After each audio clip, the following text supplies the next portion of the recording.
Já. Certo, então eu vou começar aqui fazendo uma chamada. Quem puder ligar a câmera, por favor, para a gente poder iniciar a nossa gravação. Vou pegar aqui a lista de nomes.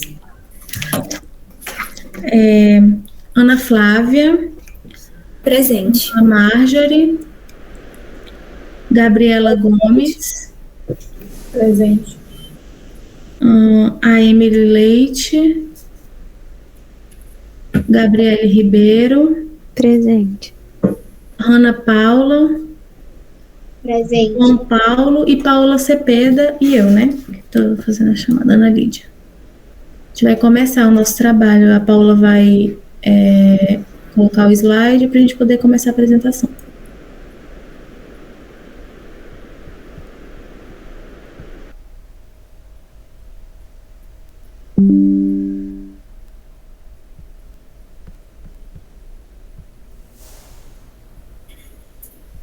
Então, bom dia, né, a todos, bom dia, professora, boa tarde, boa noite, dependendo da hora que estiver vendo esse nosso trabalho. Vamos falar hoje sobre o sistema esquelético, né, embriologia do sistema esquelético, embriologia do tecido ósseo. Pode passar, por favor, o primeiro slide, Paola. É necessário, primeiro, para adentrarmos, de fato, na embriologia do sistema esquelético, ter uma revisão geral sobre a embriologia de fato, né, para poder entender como que vai surgir os primórdios desse desenvolvimento dessa embriologia do sistema esquelético. O sistema esquelético, ele começa, assim, de forma até precoce, bem rápido, né, assim, na terceira semana de gestação, à medida que o notocordo e o tubo neural se formam, né, o mesoderma intraembrionário, ele que está localizado lateral a essas estruturas, né, ele começa a se espessar, ele começa a ficar maior, e gera, então, um mesoderma paraxial, que no caso, como eu já falei, ele vai ficar como se fossem colunas dorsolaterais, né? O mesodermo paraxial, ele vai dar a origem aos somitos. Os somitos que vão dar origem ao derivado do que vai ser futuramente o músculo, esqueleto e pele, né? Para o mesodermo paraxial gerar esses somitos, ele precisa se segmentar. Então, ele se segmenta em blocos e esses blocos vão gerar os somitos, né? Os somitos, falando de questão assim, de formação, tal, onde ele está localizado, são elevações arredondadas ao longo da superfície dorsolateral do embrião. E como eu já falei anteriormente, os somitos vão dar origem ao derivado do que vai ser músculo, esqueleto e pele. E por que ele vai dar esse derivado, né? Por que ele vai gerar isso? Porque dentro dos somitos tem duas regiões, né? O dermomiótomo e o esclerótomo. O dermomiótomo que vai dar origem à pele, à musculatura, né?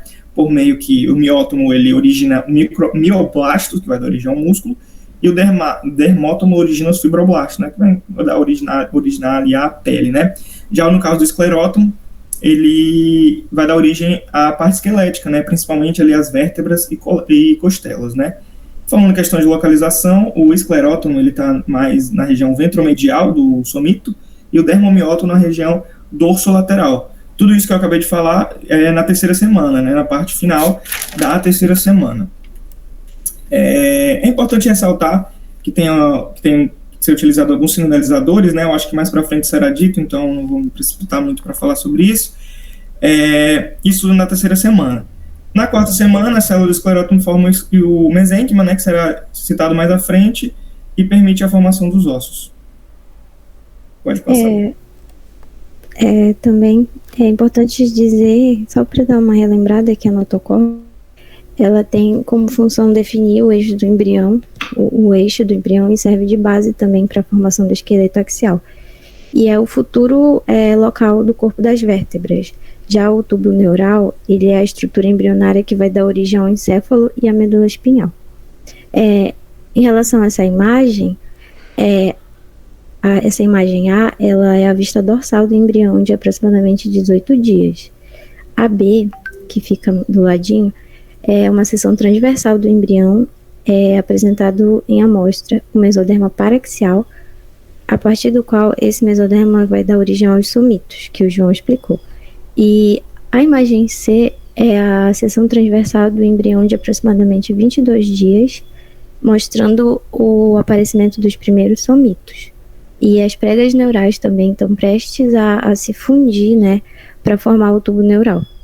O D mostra, né, a seção transversal do embrião, com cerca de 24 dias, mostrando o dobramento, esse dobramento do embrião no plano horizontal, que tem até as setinhas mostrando. E essa região do dermomiótomo do somito vai dar origem ao dermátomo e ao miótomo, né? E o último, que é o E, é a seção transversal do embrião também, agora de cerca de 26 dias, mostrando a região do dermátomo, do miótomo e o esclerótomo do somito. Certo, então os ossos e as cartilagens, eles se desenvolvem basicamente da mesma forma. Como o João falou, ao final da 4ª semana, o mesênquima, que ele é um tecido conjuntivo frouxo, é formado a partir de células do esclerótomo, que é uma parte dos somitos. Esse mesênquima ele vai ter a capacidade de formar ossos. No primeiro momento, acontece a formação de moldes ósseos a partir da condensação de células mesenquimais. Essa condensação ela vai marcar o início da atividade gênica seletiva, que vai preceder a diferenciação celular. E a partir daí vai acontecer a osteogênese, né? Que é a formação óssea membranosa e a formação óssea endocondral, e também o desenvolvimento das cartilagens. Aqui nessa imagem, ela é só uma imagem ilustrativa de como acontece a sinalização para a diferenciação, a proliferação a diferenciação inicial e terminal e a proliferação de condrócitos.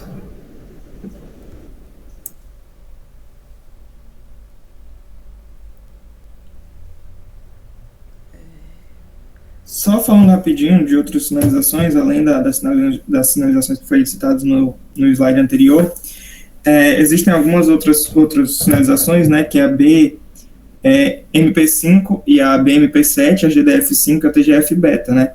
A BMP5 ela participa da sinalização que vai estimular a diferenciação celular, e a TGF-beta é importante no desenvolvimento dos ossos, principalmente do sistema nervoso central.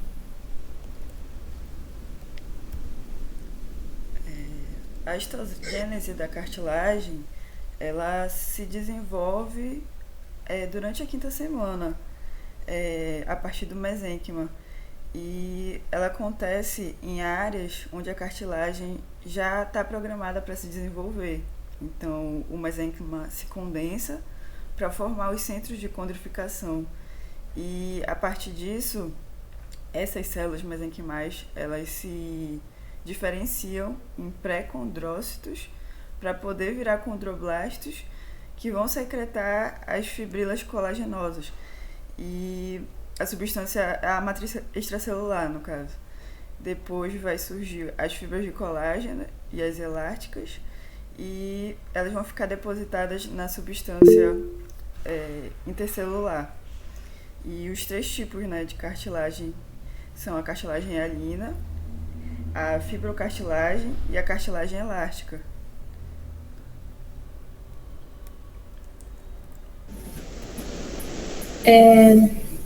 São depositados nessa matriz extracelular fibras de colágeno, elásticas ou ambas. Então, dependendo dessa deposição, que vai formar esses 3 tipos de cartilagem.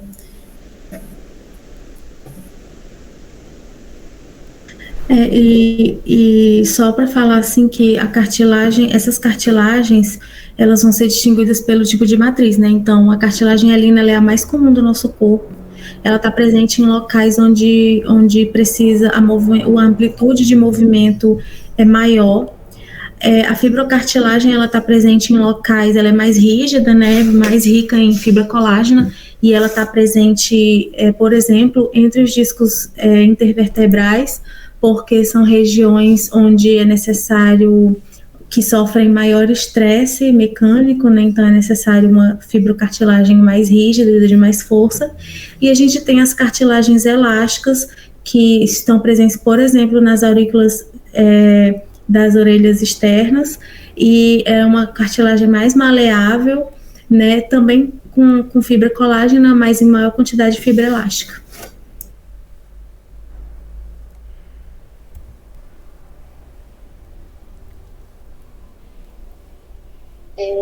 Os ossos, eles vão se desenvolver a partir dos somitos, como o João Paulo já falou anteriormente. E eles vão se dividir em esclerótomo e dermomiótomo. No esclerótomo, que fica na região ventromedial, as estruturas vão formar as vértebras e as costelas. Já no dermomiótomo, que fica na região dorso ventral, vão ser formados os mioblastos e os fibroblastos. Na quarta semana do desenvolvimento embrionário, as células que são do esclerótomo vão formar o mesênquima, que é um tecido conjuntivo e que posteriormente vai formar os ossos. E a partir dessas células mesenquimais, vai ter a condensação, né, e a ossificação, que vai poder ser intramembranosa ou endocondral. Na intramembranosa, os osteoblastos vão se formar a partir do mesênquima, e na endocondral vai ter a substituição, né, do modelo cartilaginoso, que depois vai ser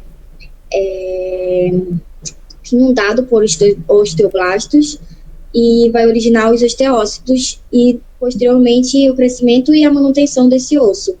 E dependendo do tipo do osso, vai ter uma ossificação diferente, né?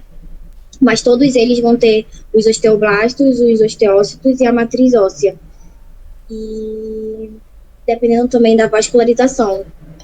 A vascularização, quanto melhor a vascularização do tecido, mais ele vai ser estimulado a crescer e se desenvolver.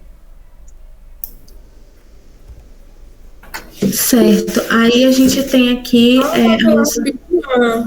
a ossificação intramembranosa, né? A ossificação intramembranosa, ela vai ocorrer no mesênquima, a partir das células mesenquimais, que vão formar uma bainha membranosa que vai servir de molde para essa ossificação. Porque a ossificação intramembranosa, nela não é observada a formação de uma cartilagem anterior para servir de molde à ossificação, né? Então, como eu já citei anteriormente, o mesênquima ele vai se condensar e vai se tornar altamente vascular. E aí, as células precursoras, que são as células osteoprogenitoras, vão se diferenciar em osteoblastos, que são células que produzem matriz extracelular não mineralizada, que é chamada de osteoide. O tipo de sinalização que acontece para que esse osteoblasto comece a se diferenciar, ela é chamada WNT.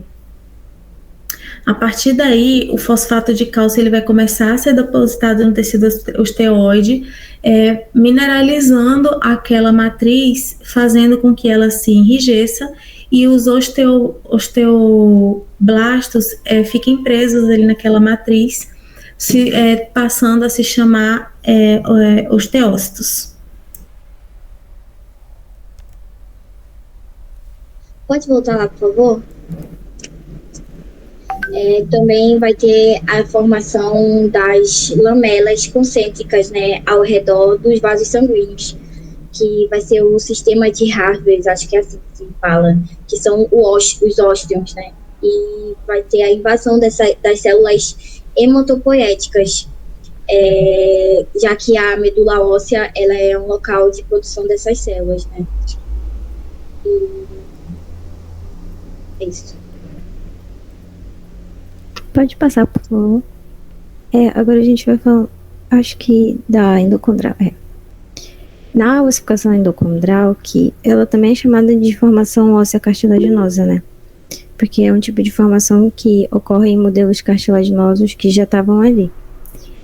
No osso longo, por exemplo, o húmero, a tíbia, o centro primário da ossificação ele aparece na diáfise, que é aquela parte entre as extremidades do osso. E nessa diáfise que forma o eixo do osso, né? Nesse centro de ossificação, os condrócitos, eles aumentam o tamanho, eles hipertrofiam. E a matriz fica calcificada e as células morrem. Também, né, uma fina camada também é formada. Essa fina camada de osso é depositada sobre o pericôndrio em torno da diáfise. E o pericôndrio vira periósteo. Depois tem a invasão do tecido conjuntivo vascular, né, que é a vascularização, a partir dos vasos sanguíneos que vão rodear o periósteo e romper a cartilagem. Já aí vem os osteoblastos, que eles atingem o osso a partir desses vasos sanguíneos. Eles vêm dos vasos sanguíneos até essa parte. E essas células invasoras se diferenciam em células hematopoéticas. Esse processo continua em direção às epífises, ele vai do centro até as extremidades.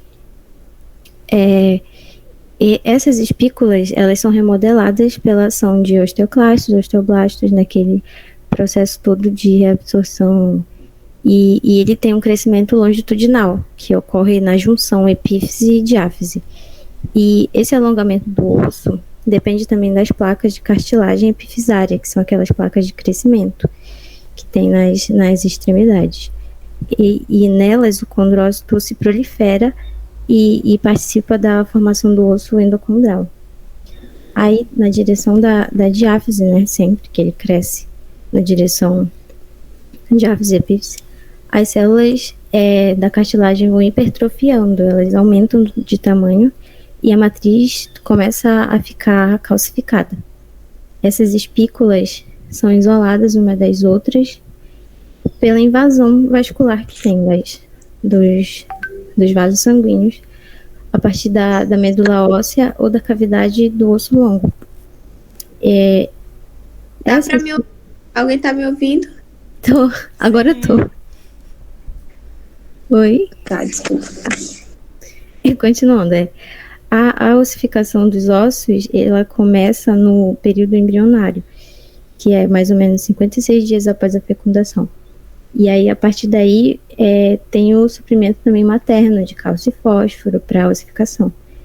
E por isso que as mulheres grávidas são aconselhadas a manter uma ingestão de alta, né, adequada também, desses elementos para poder, né, desenvolver no embrião. Aí, depois do nascimento, essas diáfises, elas estão, em grande parte, elas estão já ossificadas, mas a maioria das epífises ainda são cartilaginosas. E aí, esses são os centros de ossificação secundários. E que vai gerar aquela placa epifisária, né? E a maioria dos ossos, essas epífises se fundem com as diáfises em torno dos 20 anos de idade, que é quando a gente para, assim, totalmente de crescer.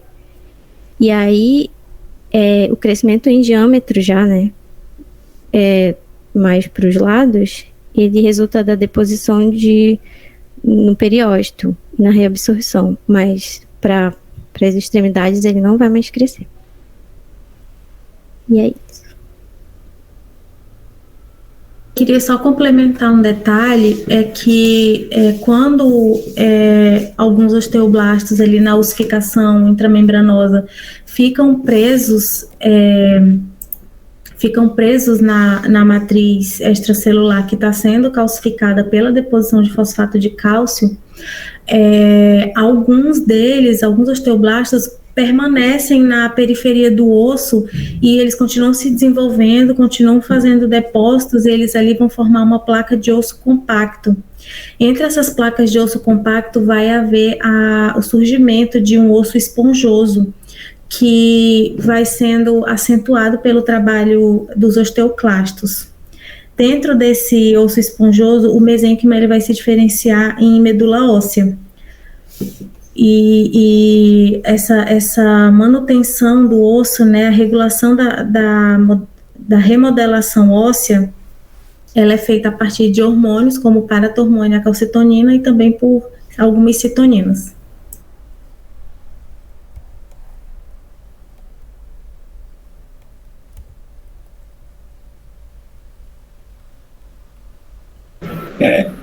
Aqui só uma doença, né, relacionada a essa ossificação, né, que é o caso do raquitismo, que é uma doença que é atribuída à deficiência da vitamina D, né, e a vitamina D lá no intestino é necessária para ter a absorção do cálcio, né, e sem esse cálcio, a ossificação, ela, como é que eu posso falar, ela é afetada, né, porque não é adequadamente mineralizado os ossos, e há, como dizem no texto, uma desorientação das células da da metáfise. Isso pode gerar encurtamento dos membros, malformação, né, deformidade.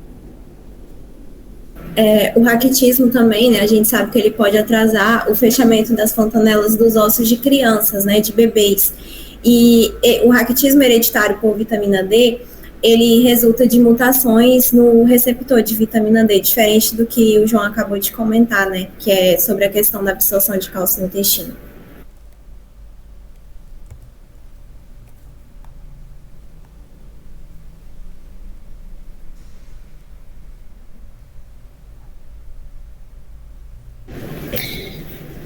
Eu vou falar agora um pouco sobre o desenvolvimento das articulações, né?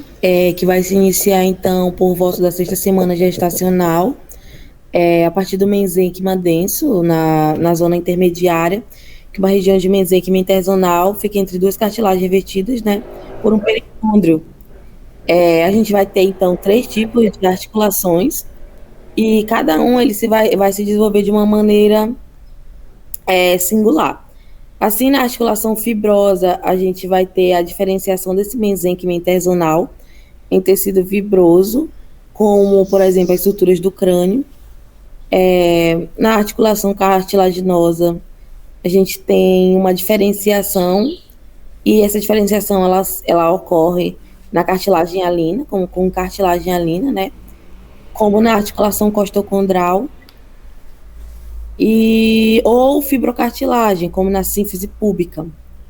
E já a articulação sinovial, que a gente conhece, ela possui um desenvolvimento mais diferenciado, porque aqui, nesse tipo de articulação, né, o mesênquima interzonal, ele vai se diferenciar de forma periférica, ou seja, na parte periférica e na cápsula articular e ligamento. E no centro, já ocorre o desaparecimento, ou seja, uma reabsorção desse mesênquima, formando, então, a cavidade sinovial. E, além disso, né, a gente também tem a membrana sinovial, que reveste toda a cápsula articular interna na parte interna. Lembrando também que a articulação tem... Emily? As articulações, elas são classificadas. Oi? Não, dá pra me ouvir? Ouvindo. Agora dá. Pode continuar. Eu tava falando que algumas articulações, elas têm pouco ou nenhum movimento. Daí elas são classificadas de acordo com o tecido, o material que mantém os ossos unidos. Como, por exemplo, os ossos da articulação fibrosa, que eles são unidos por tecido fibroso. Isso, e nessa imagem a gente consegue observar, então, né, o desenvolvimento desses diferentes tipos de articulações que eu citei ainda há pouco, antes da Emily falar.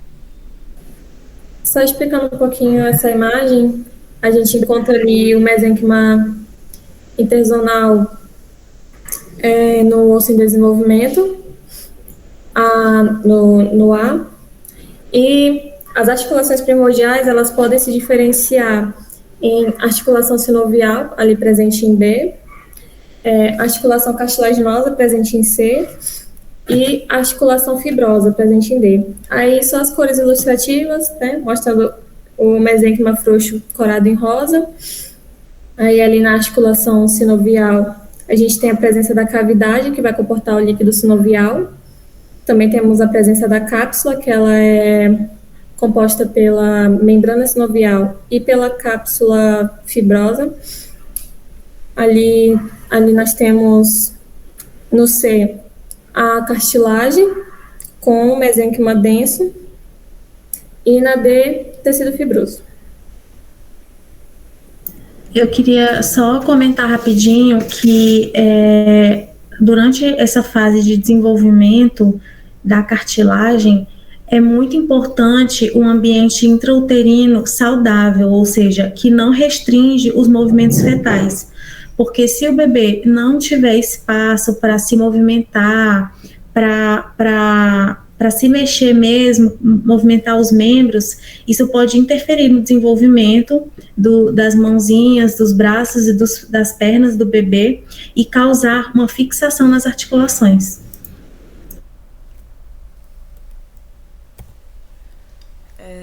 sobre o desenvolvimento do esqueleto axial. A principal função dele é proteger o sistema nervoso central. E ele vai começar a se desenvolver a partir da 4ª semana. Ele vai receber o estímulo dos 2 genes, o ROX e o PAX, que são genes que controlam o desenvolvimento de estruturas do nosso corpo. E são ativados por uma cascata de genes reguladores. Eles também estimulam a diferenciação do tecido mesenquimal e dos centros de ossificação. O esqueleto axial ele vai se formar ao redor do tubo neural aqui, e da notocorda também. Aí vai dar origem às estruturas como o crânio, a coluna vertebral, as costelas e o esteno.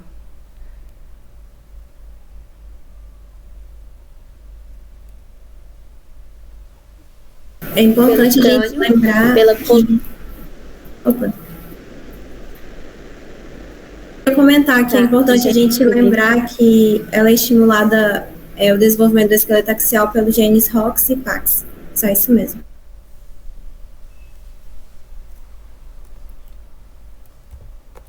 A coluna vertebral, o esqueleto axial, ele é composto pelo crânio, a coluna vertebral, as costelas e o externo também. E existe uma mudança na posição das células, né, do esclerótomo, do esqueleto axial. E essa mudança é efetuada pelo crescimento e diferenciação das estruturas que circundam ele, e não pela migração das células esclerotomais.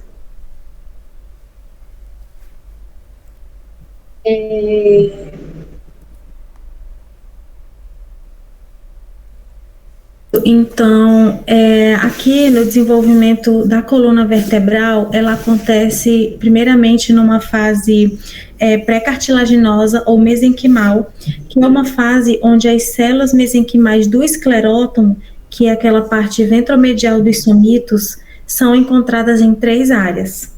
Ela é encontrada em torno da notocorda, ela é encontrada circundando o tubo neural e também na parede do corpo. Só relembrando que a notocorda e o tubo neural são estruturas embrionárias que futuramente vão dar origem à coluna vertebral e também as vértebras, né? Cada esclerótomo ele vai ser constituído por células que são frouxamente arranjadas na região cranial do bebê e densamente agrupadas na região caudal.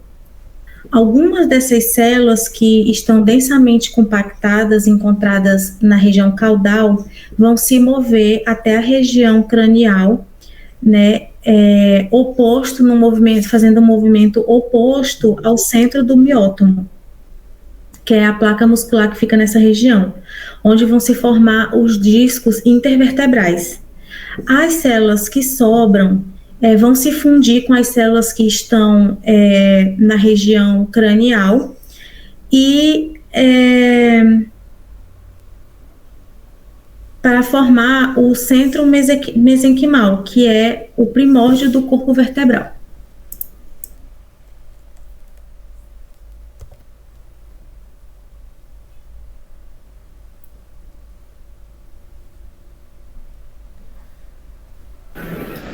Falando sobre o cordoma, né? O cordoma são remanescentes da notocorda e eles acabam causando uma neoplasia rara, né? Que são tumores. E esses tumores, eles costumam ser de crescimento lento, ocorrem na base do crânio, pode se estender para a nasofaringe e também alguns se desenvolvem na região lombosacral. Só que existem remoção cirúrgica, tem proporcionado uma sobrevivência boa para os pacientes que realizam, né, no caso. E só citando, é uma coisa que é muito rara, mas só que se for tratada com a cirurgia no início, tem como haver a cura.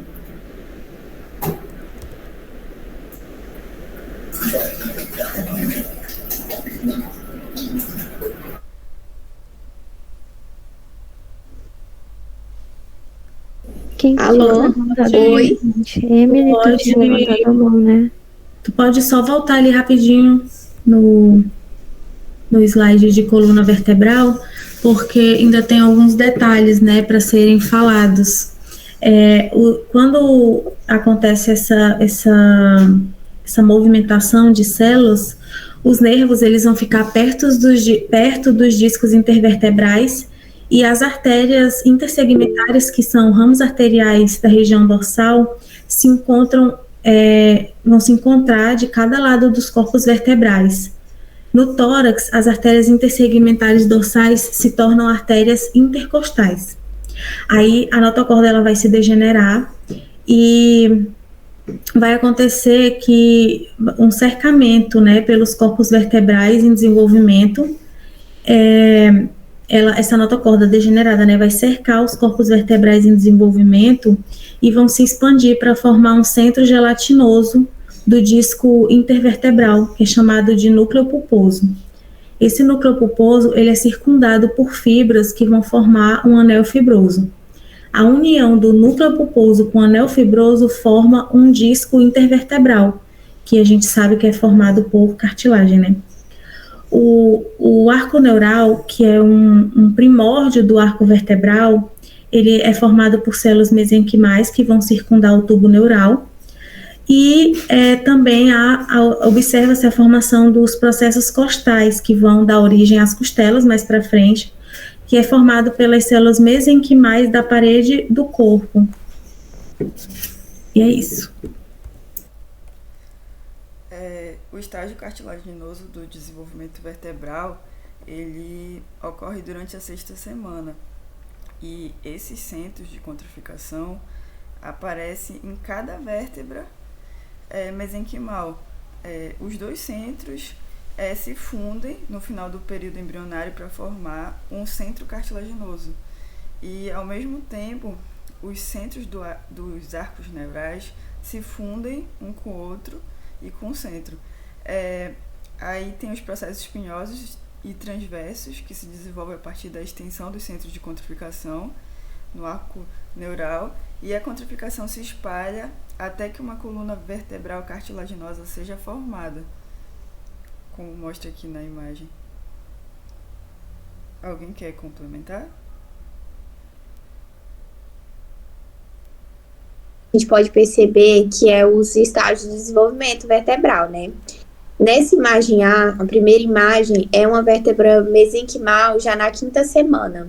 Na imagem B, os centros de condrificação são centros de condrificação em uma vértebra mesenquimal já na 6ª semana.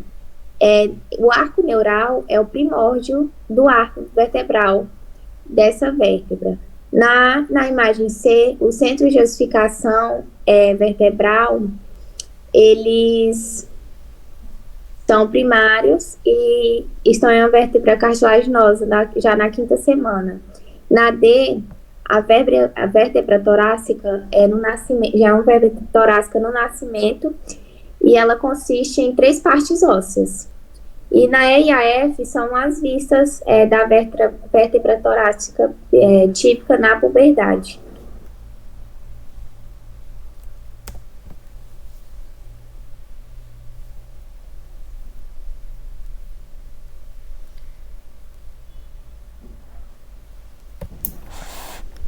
Então, alguém fala? Certo. Durante esse estágio do desenvolvimento das vértebras, ocorre a ossificação de vértebras típicas no começo e durante toda a 7ª semana e vai terminar por volta do 25º ano de vida da pessoa. Nesse processo, há 2 centros primários de ossificação, que são o vertebral e o dorsal,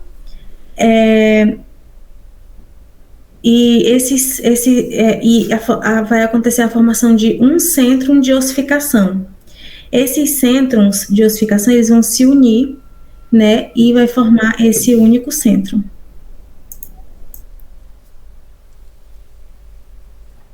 E na puberdade... Pode falar. Bom, e na puberdade aparecem 5 centros de ossificação secundários, né? que a gente observou lá naquela imagem anterior que a minha colega Emily explicou. Fica um na extremidade do processo espinhoso, um para a extremidade de cada processo transverso e 2 epífises anulares, uma na margem superior e uma na margem inferior, porque posteriormente o indivíduo vai crescer e vai precisar que essas cartilagens, elas também aumentem de tamanho.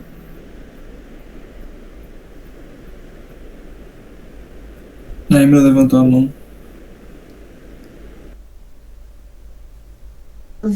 Mas, lembrando que a ossificação ela é mais evidente nos arcos neurais durante a partir da 8ª semana. E cada vértebra típica, ela consiste em 3 partes conectadas de cartilagem, que é um arco vertebral, um corpo e um processo. E as metades ósseas do arco vertebral, geralmente, eles se fundem durante os 3 a 5 anos de vida. E os arcos primeiro unem na região lombar e a união progride cranialmente. O arco vertebral ele se articula com os centros nas articulações neurocentrais cartilaginosas, que permite que esses arcos vertebrais cresçam conforme a medula espinhal aumenta. Aí, essas articulações desaparecem quando o arco vertebral se funde com o centro durante o 3º ao 6º ano de vida. E todos esses... pode voltar. Todos esses centros de ossificação secundários, eles aparecem após a puberdade, com exceção de alguns, que são o Atlas, que é a cervical 1, o Axis, que é a cervical 2, a cervical 7, as lombares, o sacro e o cóccix. E variações no número de vértebras, que na maioria das pessoas tem 7 vértebras cervicais, 2 torácicas, 5 lombares e 5 sacrais. Só que alguns distúrbios, a pessoa ela pode vir com... algum grupo tem mais e, consequentemente, no outro tem menos. Como, por exemplo, se a pessoa vir com 8 vértebras cervicais, ela vai vir somente com 11 torácicas. Ou se tiver apenas 6 cervicais, vai ter 13 torácicas, sempre um sobrepondo o outro.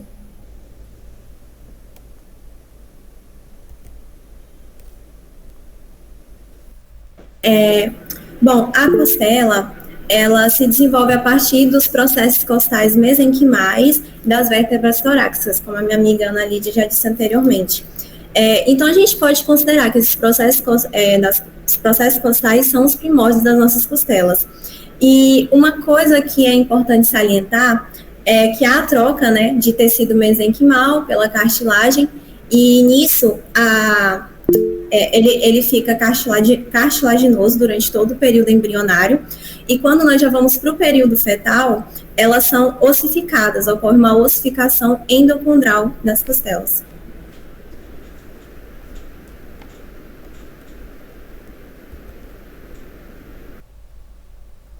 Bom, no corpo humano vão ter 12 pares de costelas, né? E além da conexão posterior com as vértebras torácicas, esses ossos eles vão se conectar com o externo anterior por meio das cartilagens costais, que vão se fundir a partir da 7ª costela, formando um bloco único de cartilagem, e que vão se conectar próximo ao processo chifoide, que fica na região mais caudal do externo.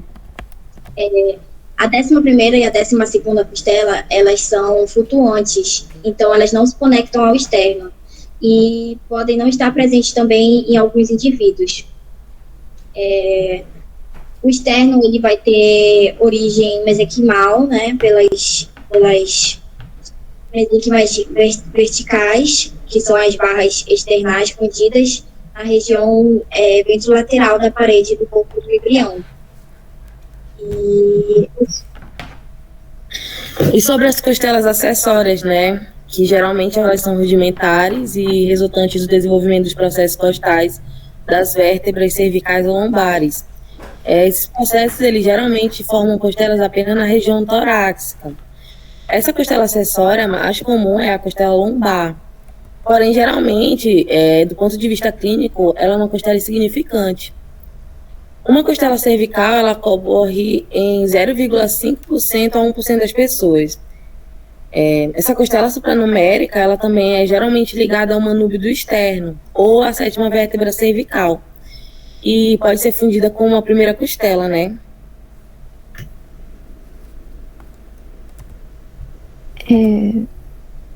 Tem como só dar uma voltada naquele slide do externo, por favor? Só pra, eu não lembro se comentaram, mas tem um manúbio, né, que ele se desenvolve a partir do mesênquima entre as clavículas e tem contribuição também das células da crista neural na região da ossificação endocondral. E esse centro de ossificação, eles aparecem crânio-caudalmente antes do nascimento, menos do processo tifoide, que ele aparece durante a infância, e esse processo tifoide às vezes pode nunca se ossificar completamente. É isso.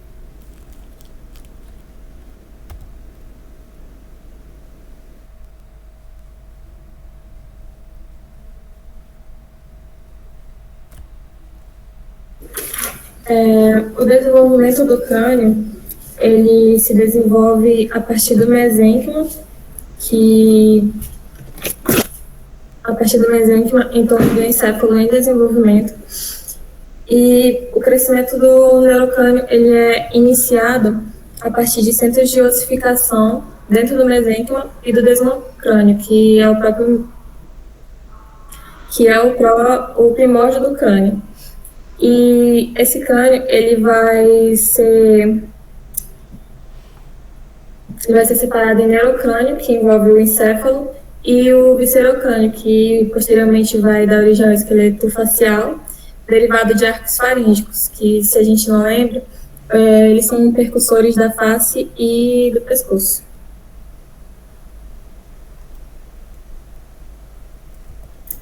Isso, aí volta lá, Paula, por favor. Certo, aí aqui a Gabi falou que a formação do neurocrânio, né, e esse neurocrânio, ele vai sofrer uma ossificação endocondral, e essa ossificação, ela vai formar a base do crânio, né, formando os ossos occipitais, o corpo do esfenoide e do etimoide. E a partir daqui, como existe uma ossificação endocondral, então observa-se a formação de cartilagens.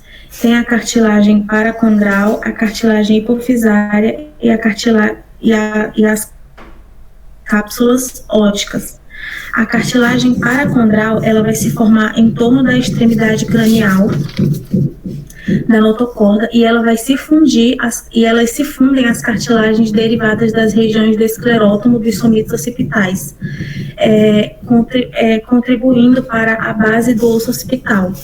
Algumas extensões crescem em torno da extremidade cranial da medula espinhal e vão formar os limites do forame magno. Aí a gente tem a cartilagem hipofisária, que ela vai se formar ao redor da hipófise em desenvolvimento, e ela se funde para formar o corpo do osso esfenoide. As trabéculas, a trabeculae cranii, que é uma estrutura que tem no crânio, ela vai se fundir formando o corpo do etimoide, e a ala orbitalis vai formar a asa menor do esfenoide. E a gente tem também a cápsula ótica. A cápsula ótica, ela vai se desenvolver em torno das vesículas óticas, que vão formar, que são os primórdios da orelha interna, e vai formar também a parte petrosa e mastoide do osso temporal. As cápsulas nasais, elas vão se desenvolver em torno dos ossos dos sacos nasais e vão contribuir para a formação do osso etimoide.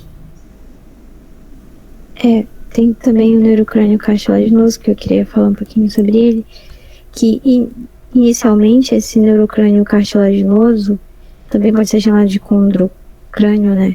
Ele consiste numa base cartilaginosa desse crânio se desenvolvendo, e ele se forma pela fusão de várias cartilagens. Aí depois, essa ossificação endocondral do condrocrânio, né? Porque é endocondral, forma os ossos da base do crânio, e esse padrão, ele tem uma sequência definida, né, começando com o osso occipital, depois o corpo do esfenoide e depois o etimoide. E já no neurocrânio... Também é... Pode falar, João Paulo. Pode comentar aí. Complemento. Não, eu já ia falar no caso do neurocrânio membranoso, né? E tem que lembrar que a ossificação intramembranosa, no caso, ela ocorre do mesênquima da cabeça, na lateral e na parte superior do encéfalo, né? Formando então aquela calvária, né? Que nada mais é do que a cauda craniana. E durante a vida fetal, esses ossos da calvária, né? Eles são separados por membranas de tecido conjuntivo, né? As chamadas suturas da calvária. E aí, nessas áreas da sutura da calvária, são seis grandes áreas fibrosas, né, que são chamadas, popularmente chamado de fontanelas, né, que durante a modelagem do crânio fetal, no caso, por exemplo, da gravidez, quando vai nascer, né, o bebê, pode acontecer uma remodelagem, né, do crânio para conseguir passar. Essa remodelagem, depois, durante a infância, ela vai ser, enfim, vai voltar ao normal, né, essa forma da cabeça. Isso acontece porque essas suturas, no caso, durante essa fase ainda no neurocrânio membranoso, as suturas ainda são frouxas, né? Não são essas suturas, por exemplo, a sagital e a coronal que nós temos hoje em dia, que são suturas imóveis, né? Essas suturas são frouxas e conseguem se movimentar. E essas fontanelas, né, que o João Paulo acabou de citar, elas que são as áreas de encontro dessas suturas e que vão permitir um posterior crescimento do encéfalo e vão auxiliar na moldagem da cabeça durante o parto.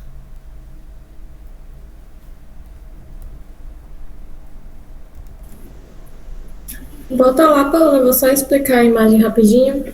É que nessa figura A, na sexta semana, já começa a se fundir algumas cartilagens.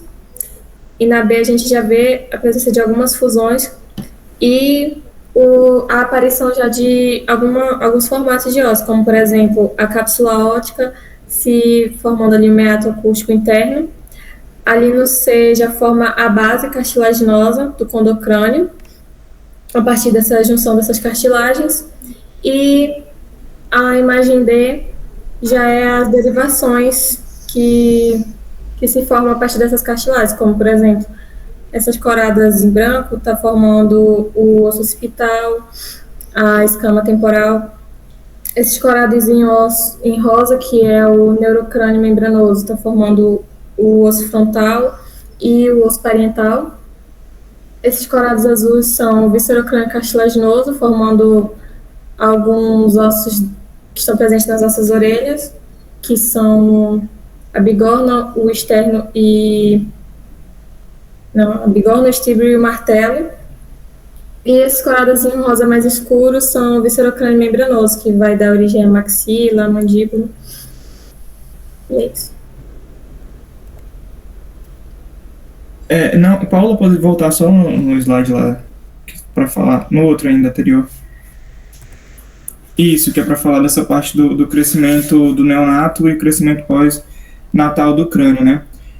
Como eu falei anteriormente, acontece quando vai nascer, né, aquela modelagem do crânio, né, da calota craniana.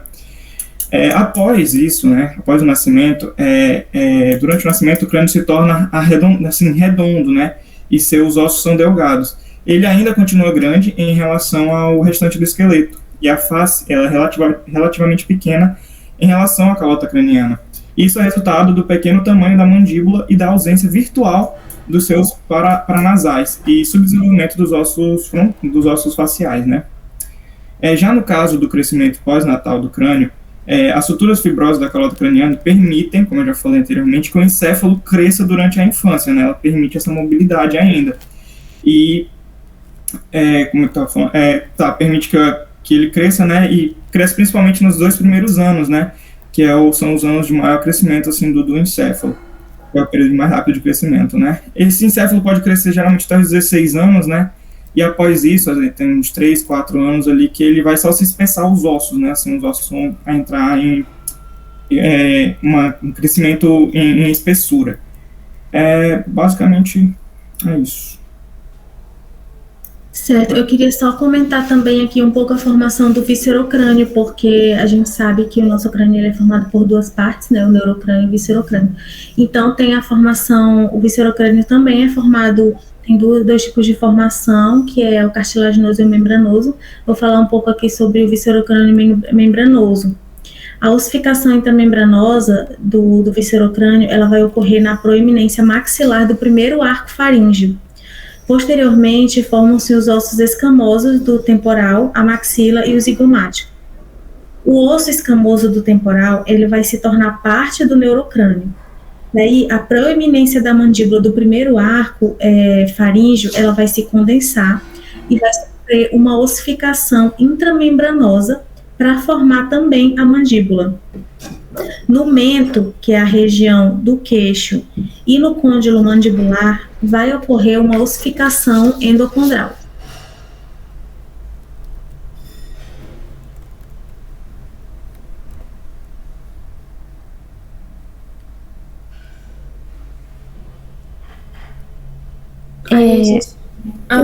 Só para voltar um pouquinho lá para falar do cartilaginoso, viscerocrânio cartilaginoso no slide anterior. Certo, tá aí que ele ocorre, né, a maior parte do mesênquima, né, e a região da cabeça que é derivada da crista neural. As células dessa crista neural, elas migram para os arcos faríngeos para formar os ossos e o tecido conjuntivo dessas estruturas do crânio e da face, né, crânio-faciais. Essas partes desse crânio fetal, elas são derivadas do esqueleto cartilaginoso, desses dois primeiros pares de arcos faríngeos, né. Essa extremidade dorsal da cartilagem do primeiro arco, ela forma os dois ossos da orelha média, o martelo e a bigorna. Essa extremidade dorsal da cartilagem do segundo arco, já ela forma uma parte do estribo da orelha média e também o processo estiloide do osso temporal. Essa extremidade ventral, ela se ossifica para formar o corno menor do hioide. E as cartilagens do terceiro, do quarto e do sexto arco, elas formam só as partes ventrais dos arcos.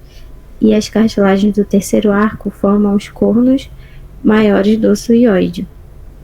Também tem a cartilagem do quarto arco, né, que se funde para formar a cartilagem da laringe, toda essa cartilagem da laringe, com exceção da epiglote. Era isso.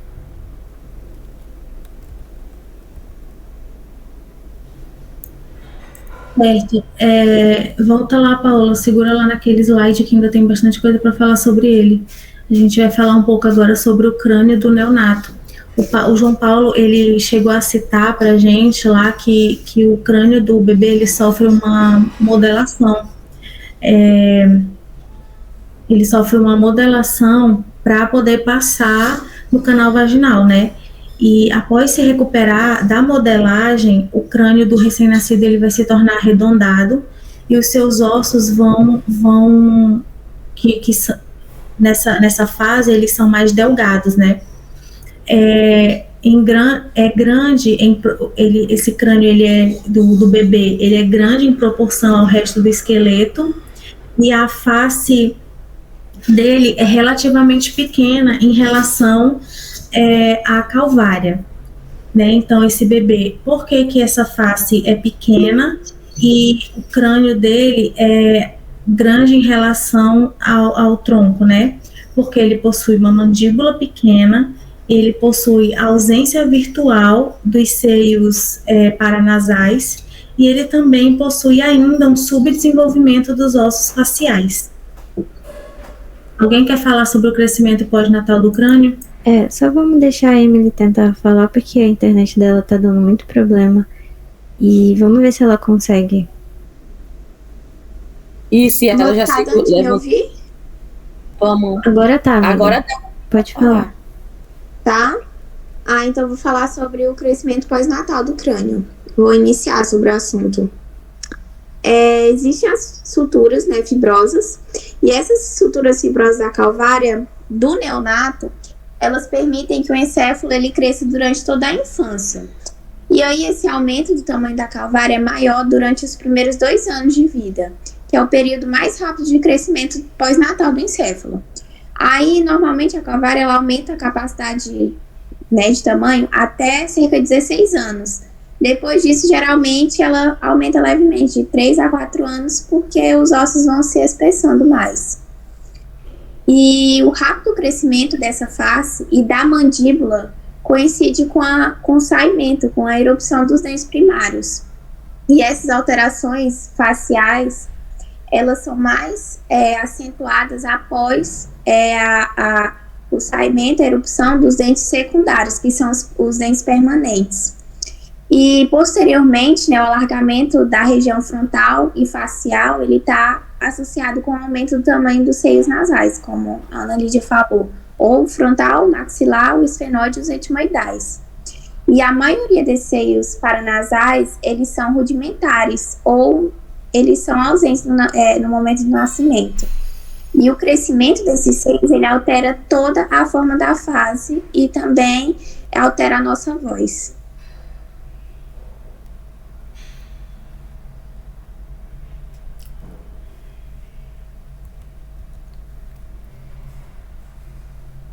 Podem acontecer algumas doenças ou algumas disfunções, né?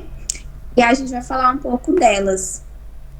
A primeira delas é a síndrome de Breve-Colles, que tem algumas, como o nome diz, breve, da intenção de curto, que é a principal característica, que é o pescoço curto, a linha capilar ela é baixa, os movimentos eles são restritos, e existe fusão de alguns segmentos do movimento cervical e algumas anormalidades do tronco cerebral ou então do cerebelo. E também, na maioria dos casos, nessa síndrome, existe a redução, né, dos corpos das vértebras cervicais, e isso resulta na fusão de vértebras durante o nascimento.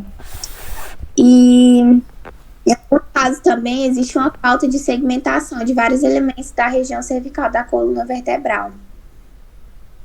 Os indivíduos que têm essa síndrome, eles podem ter outros defeitos congênitos, né? Porque afeta diretamente na conformação das vértebras. Então, eles podem ter escoliose, que é quando a coluna tem uma curvatura.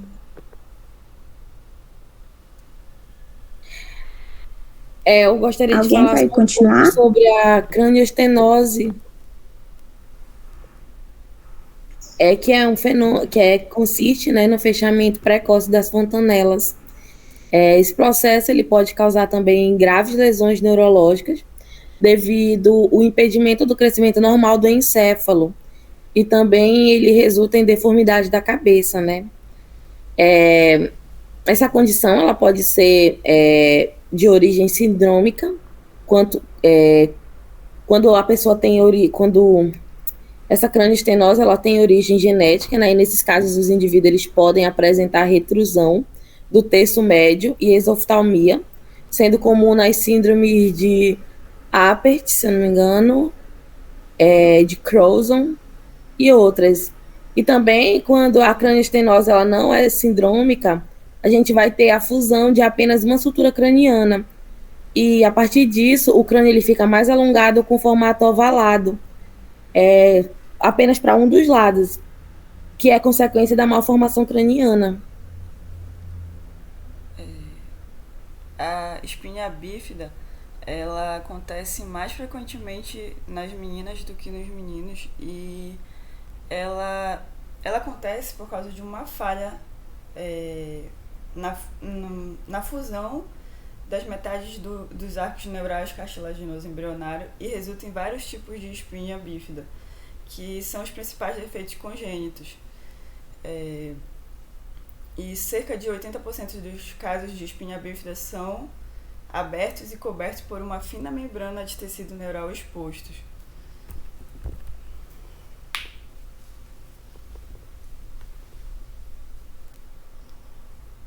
Alguém quer falar sobre as costelas acessórias?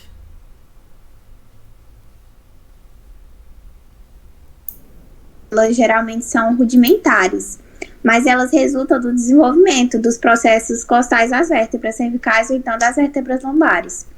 Esses processos, eles geralmente formam costelas apenas na região torácica. A costela acessória mais comum é a costela lombar, mas ela é insignificante clinicamente, ela não tem nenhuma função. E ela tem a costela acessória cervical também, mas ocorre em menos que 1% das pessoas. E essa costela supranumérica, ela geralmente é ligada ao manúbio do externo, ou à sétima vértebra cervical, e também ela pode ser fundida com a primeira costela. A pressão de uma costela cervical no plexo braquial, né, de nervos que estão localizados parcialmente na axila e no pescoço, ou na artéria subclávia. E muitas vezes produz sintomas neurovasculares, por exemplo, paralisia, anestesia do membro superior. E essas costelas, elas podem ser uni ou bilaterais também.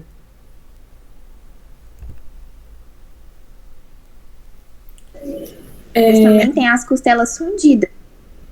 E quando ocorre essa fusão na região posterior, é quando duas ou mais costelas surgem a partir de uma única vértebra. E elas geralmente são associadas à hemivértebra, que é um lado da vértebra que não se desenvolve, mas a gente vai falar dele agora.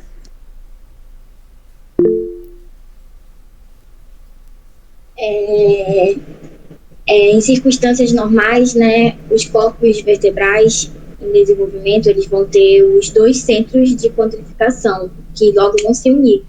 E a hemivértebra, ela vai resultar na falha de um desses centros de decondrificação. E aí vai aparecer só a metade da vértebra.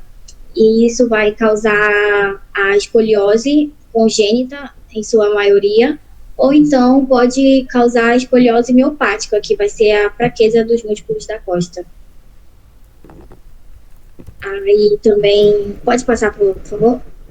Vai ter a raquisquise, que vai ser uma fenda, né, na coluna vertebral, e aí vai gerar um complexo grupo de defeitos, né, que é o disgrafismo espinhal, que vão afetar as estruturas axiais. Nesses bebês, as pregas neurais não vão conseguir fundir devido à notocorda ser defeituosa, né? E também pela ação de agentes teratogênicos sobre as células neuroepiteliais das pregas neurais. E aí vão gerar vários problemas neurais e vertebrais que podem ser graves ou em várias áreas ou em áreas limitadas.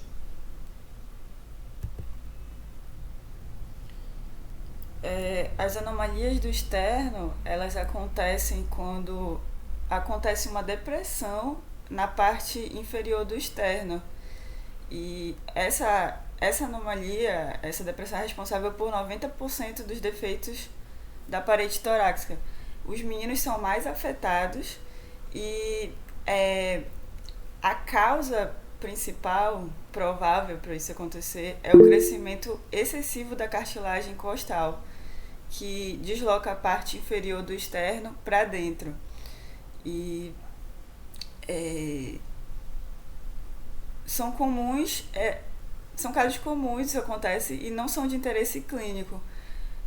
Vários tamanhos e formas de forame external ocorrem na junção da terceira e da quarta estérmega. E esse forame é o resultado da fusão incompleta de barras externais cartilaginosas durante o processo embrionário.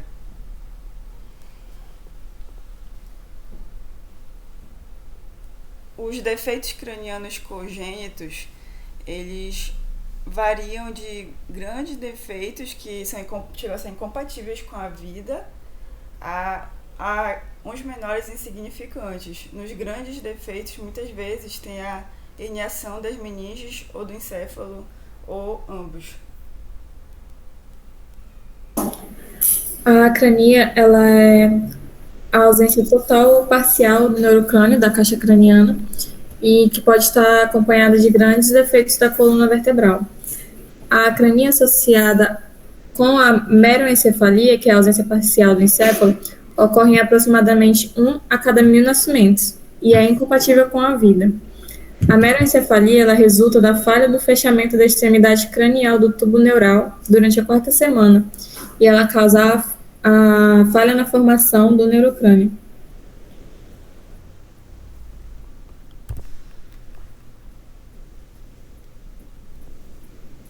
Bom, eu gostaria de comentar novamente sobre a craniosinostose, né, como a Camila falou anteriormente. A gente sabe que a junção das suturas cranianas precocemente, ela vai resultar em vários defeitos congênitos, e a craniosinostose é uma delas. Ela não tem causas ainda bem definidas pelos médicos, mas se há algumas premissas, como, por exemplo, as mutações dos genes homeobox, né, que são os ROX. Tem também a questão do uso de tabagismo materno, a questão de doenças da tireoide, quando a mãe tem doenças da tireoide durante a gestação. Tem também a questão do uso de ácido valproico também durante o período materno. E aí, o tipo de deformação vai depender da sutura que foi fechada precocemente, né? Se a sutura sagital foi fechada mais cedo, o crânio vai ser longo e estreito, em forma de cunha, que nós chamamos de escafocefalia.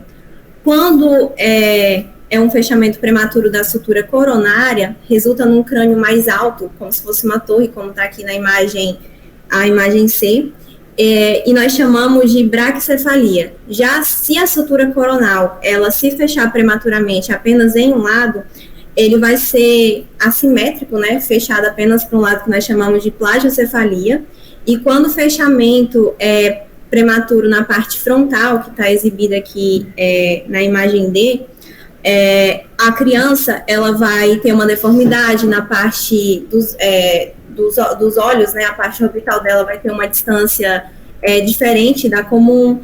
A gente vai ter também os ossos, como se fosse uma protuberância aqui na parte do fechamento frontal, que vai estar bem salientada na testa, e nós chamamos ela de trigonocefalia.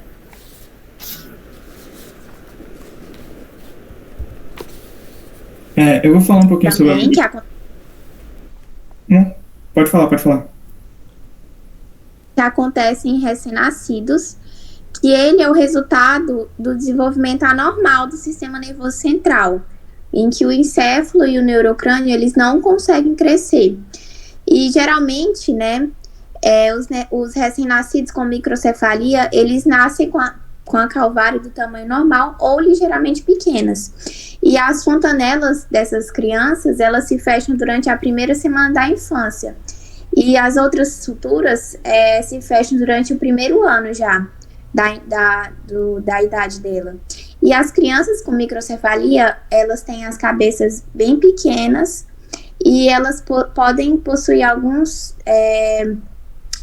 problemas de cognição.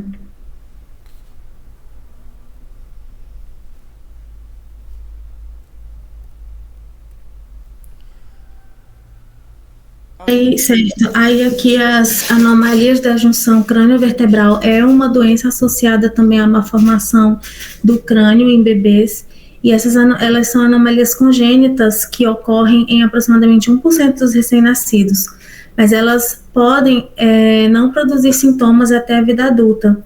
Exemplos dessas anomalias são a invaginação basilar, que é um deslocamento superior do osso ao redor do forame magno, a assimilação do atlas, que é a não segmentação na junção do atlas e do osso occipital, o deslocamento atlantoaxial, que é um desarranjo da articulação atlantoaxial, tem também a malformação do Chiari, e um antro separado, que é uma falha de fusão dos centros do dente com o centrum do axis.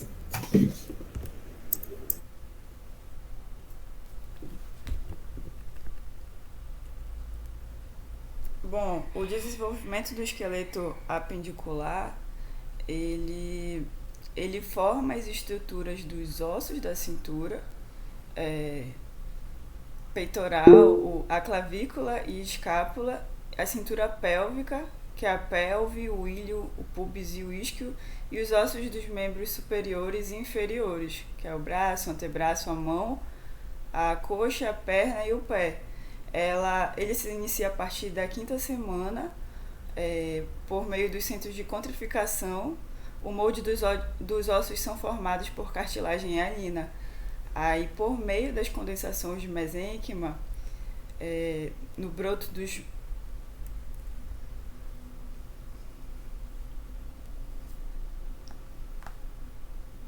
Paula? Oi, pera, deu bug aqui.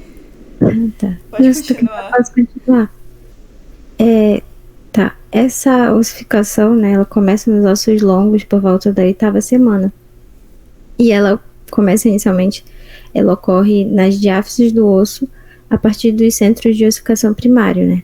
Aí por volta da 12ª semana, os centros dessas ossificações, elas aparecem na maioria dos ossos dos membros. As clavículas, elas começam a se ossificar antes de qualquer osso do corpo, né?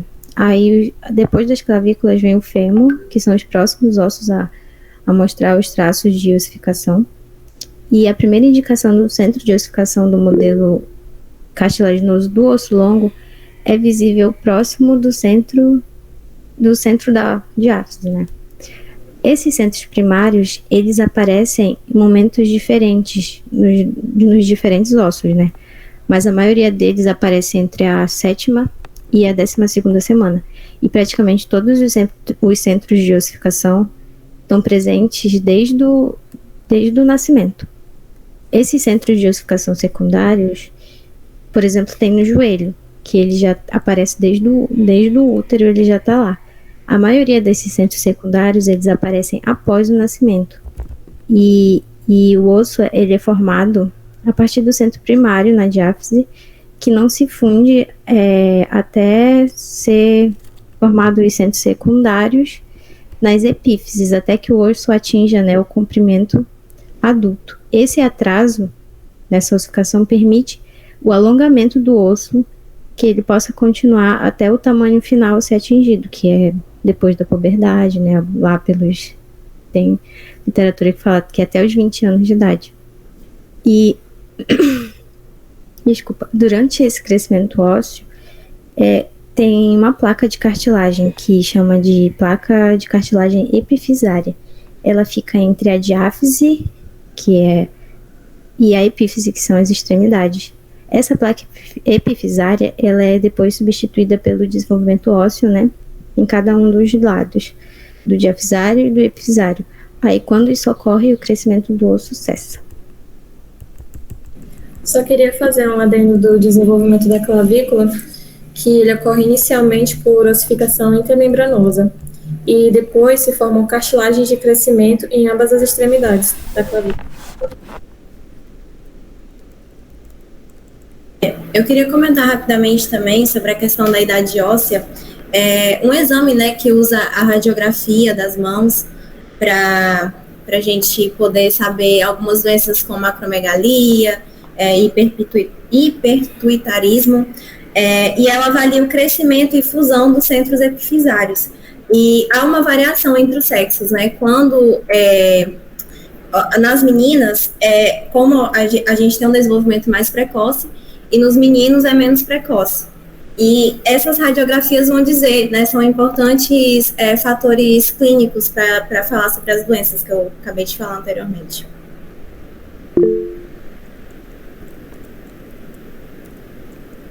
Formações esqueléticas acontecem, né, durante essa formação. E uma delas é a acondroplasia, que é o tipo mais comum de nanismo, que é a baixa estatura. E esse defeito, ele é raro, ele acontece em a cada 15 mil nascimentos, por exemplo. Os membros, eles se tornam menores, mais curvados, e por causa do distúrbio da ossificação retrocondral, no primeiro do ano de vida fetal, as placas de cartilagem epifisária ficam especialmente nos ossos longos. O tronco, ele é geralmente curto, a cabeça é geralmente alargada e tem geralmente a testa bem maior e o nariz um pouco mais achatado. Ela é uma doença autossômica dominante e ela se aumenta com a idade paterna. E ela é causada pela mutação de alguns genes, como o gene G380R, que é o receptor do fator de crescimento, e ele amplifica o inibitório normal da ossificação endocondral, principalmente na zona de proliferação de condrócitos. Eu queria falar um pouquinho sobre o... Tá, pode continuar. Não, é só para falar que... Emily? Detectável, assim. Então... Pode falar, João. Não, é que eu ia falar um pouquinho sobre o hiperpetuarismo, né? Que faz com que a criança cresça a uma taxa normal, né? Que pode resultar no gigantismo, né?